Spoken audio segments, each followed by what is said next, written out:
مسلک کا جو پرچار ہے، مسلک کی جو عبادت ہے، مسلک کی عبادت، مسلک کی ترویج و اشاعت، ترویج و اشاعت، چار مین امام ہیں، امام ابو حنیفہ، شافی، مالکی اور حنبل، امام احمد بن حنبل۔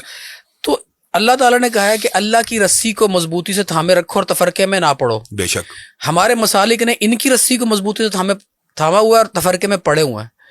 تو اس کے بارے میں آپ کیا کہیں گے کہ اللہ کی رسی کو تو اللہ نے کہا میری رسی کو تھامو، ہمارے مسالک نے ان اماموں کی رسی کو تھام لیا ہے، اور جبکہ یہ تمام کے تمام انہوں نے کس کی رسی کو تھاما ہوا ہے؟ جی دیکھیں، پہلے میرے خیال ہے حضرت امام ابو حنیفہ جو ہیں، بے شک بے شک، یہ واقعہ کربلا کے بھی 20 سال کے بعد پیدا ہوئے تھے، 80 ہجری میں شاید پیدا ہوئے تھے۔ تو ہم نے ان کو فالو کرنا ہے کہ یہ قرآن اور شریعت کو فالو کرنا ہے؟ بنیادی طور پہ راؤ صاحب آپ نے اپنے سوال کے اندر ہی جواب دے دیا۔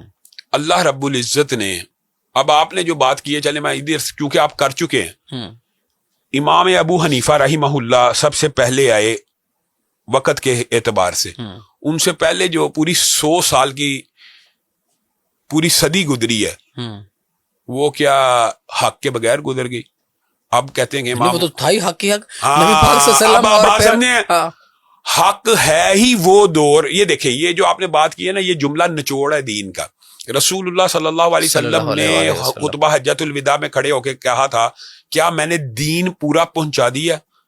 اگر تو رسول اللہ، مسلمانوں کا عقیدہ ہے سب کا، چاہے کوئی بھی اہل حدیث ہو، دیوبندی ہو، بریلوی، کہ رسول اللہ دین پورا پہنچا کے گئے ہیں، اگر تو یہ عقیدہ ہے تو رسول اللہ کی زندگی میں پورا دین ہوا ہے، اور صحابہ نے رسول اللہ کی زندگی میں عمل کر کے اس دین کے اوپر دکھا دیا، دین تو پورا ہو گیا۔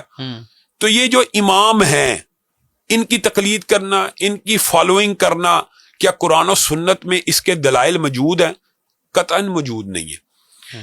رسول اللہ صلی اللہ علیہ وسلم کا کوئی صحابی ہی کیوں نہ ہو، کوئی، میں تو اماموں کی بات نہیں کرتا، صحابہ کا آپس میں اختلاف ہو جایا کرتا تھا، یہ لوگوں کو پتہ نہیں ہے، صحابہ کا آپس میں اختلاف ہوا، انسان تھے، یقیناً ہوتا ہوگا۔ اب آپ سمجھیں، صحابہ کا کسی مسئلے کے اوپر اختلاف ہو جاتا تھا تو وہ کس کی طرف رجوع کرتے تھے؟ قرآن اور سنت کی طرف رجوع کرتے تھے۔ نبی پاک صلی اللہ علیہ وسلم کو گئے ہوئے چند سال ہوئے تھے جب ان کا دور شروع ہو گیا تھا۔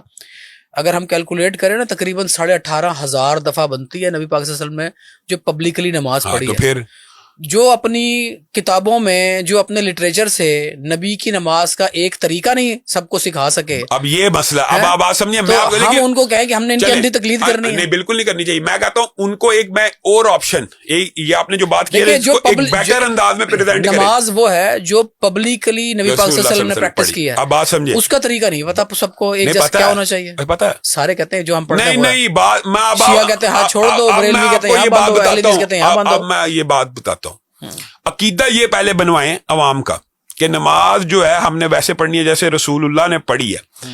اگر تو میں آپ کو یہ عملی طور پہ بات بتا رہا ہوں، اگر نیت واقعی، اگر آپ کی تحقیق ہے کہ رسول اللہ نے ہاتھ نیچے باندھے ہیں، لیٹس سپوز، اور آپ اس نیت سے پڑھتے ہیں کہ میں نے رسول اللہ کے مطابق نیچے باندھے ہیں، آپ کا عقیدہ درست ہے۔ لیکن اگر آپ یہ کہتے ہیں کہ ہاں رسول اللہ نے تو اوپر باندھے تھے لیکن میرے امام نے نیچے باندھے تھے، تو اللہ کی قسم یہ عقیدہ غلط ہے۔ میرا خیال کوئی مسلمان یہ عقیدہ رکھے گا، 90% مقلد یہ عقیدہ رکھتے ہیں، آپ کو یہ غلط فہمی ہے۔ 90% جو تقلید کرتے ہیں نا، ان کا عقیدہ یہ ہوتا ہے کہ اگرچہ رسول اللہ نے رفع یدین کیا ہے، وہ تو کہہ دیتے ہیں کہ مردے بھی زندہ کیے ہیں، وہ تو کہتے ہیں جب ایک کمرے میں بیٹھ کے خطاب کرتے تھے پوری دنیا خطاب سنتی تھی، وہ تو یہ بات نہیں کرتے ہیں۔ اب مجھے ایک بات بتائیں، سارے امام متفق ہیں، موطا امام مالک میں حدیث ہے، مسند امام احمد میں، مسند شافی میں، سارے مسالک کا اجماع ہے کہ رسول اللہ صلی اللہ علیہ وسلم رفع یدین کرتے تھے رکوع میں جاتے ہوئے، رکوع سے سارے اٹھاتے ہوئے۔ جو نہیں کرتا وہ کس بنیاد پہ نہیں کرتا؟ آپ کے خیال میں تقلید کی وجہ سے نہیں کرتا؟